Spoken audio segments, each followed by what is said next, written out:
part of this is you have the pleasure of talking to what I'll call the full stack, right? Everyone from somebody who is a young person who wants to become a leader in an organization to somebody who is kind of, we'll call it middle management or middle of their career and maybe happy where they are and just want to get some better performance, or may not be happy and kind of want to accelerate.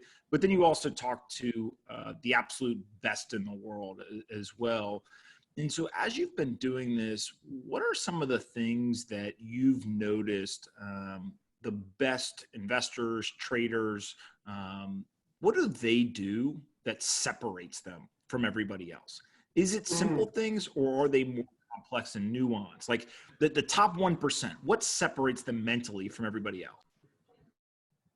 Well, if it's market, investing and trading, they understand that the market is just a social game, that there's no like absolute, that it's really just perception.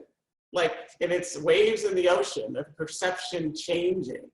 And so they're trading against other people's perception, and whatever, you know, however they analyze it, whether they use technical analysis and charts or fundamentals and, you know, value, that's just like a clue to how people's perception is changing. So they just understand the market as human beings, like waves in an ocean.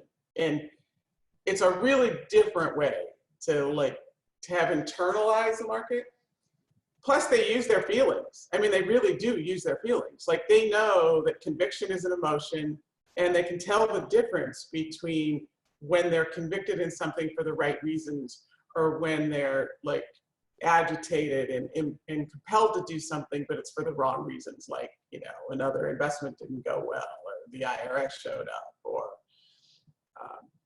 like in my mind, they're using their brain the way the human brain is really designed, which is something I think neuroscience is really just starting to reveal to us, and kind of the assumptions we've had about it centuries are wrong. But they like intuitively come to that. Like, they, through their experience, they get the model of what's happening right, and they get like the mechanism of how thinking about it works best right. And do you feel like that almost, it sounds like it reduces the pressure of some of the decision making, right? If there are no absolutes, if you're simply playing this social game, and the market is a signal of how everyone within that market feels, it feels like that's a little bit less of a pressure situation than if I said to you, you're going to be right or wrong on a daily basis. Is that correct?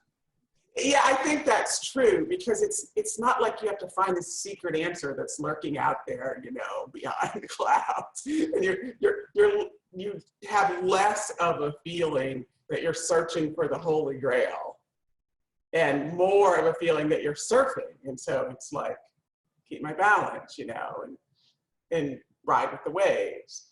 And that is easier. I mean, it is easier. Yeah, and would it be fair to say the other thing that you said that I think I understand is that the best in the world are focused more on the decision-making process rather than the actual decisions themselves? I think that's true. I'm not sure I said it, but I think that is true.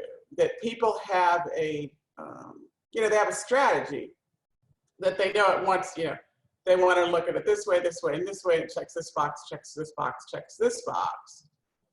Now, they also understand that they're predicting an unknowable future, because that's what it is, right? Like, none of us know what's going to happen in half an hour, let alone tomorrow.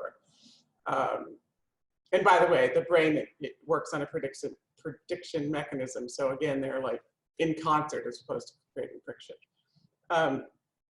But we always say that, like, knowing the way that you interact with the market, like whatever your strategy is, and sticking with it is definitely the better way to go about it. So that's a process.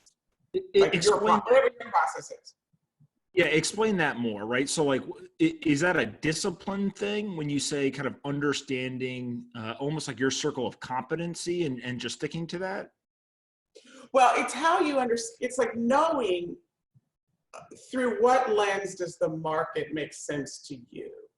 Like I'll often, like on Twitter, I'll tell people, figure out what your philosophy of the market is and what your philosophy of stops are. Like people will be like, what's she talking about? Well, first of all, we do everything based on past experience and like the scaffolding of beliefs. So it helps to know what you believe, because like all of the information you're interpreting through your beliefs. So I'm saying, look, make sure you know what you believe. There are a million different ways to make money in the market.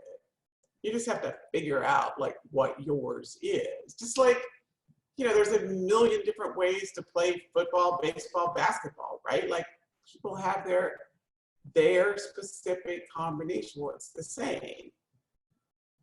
So you got to figure out what that is. Like, how does the market make sense to you? Like, what's your analogy for it? Like, does surfing do it? Because it's not a sport like football. It's not a sport like football or baseball. And then how do you learn to stick with it? And how do you understand when you're confident in what you're seeing and when you're not? How do you learn to make choices when you're reasonably confident, but not not overconfident? Which is a process of knowing like your own, feelings, like knowing yourself.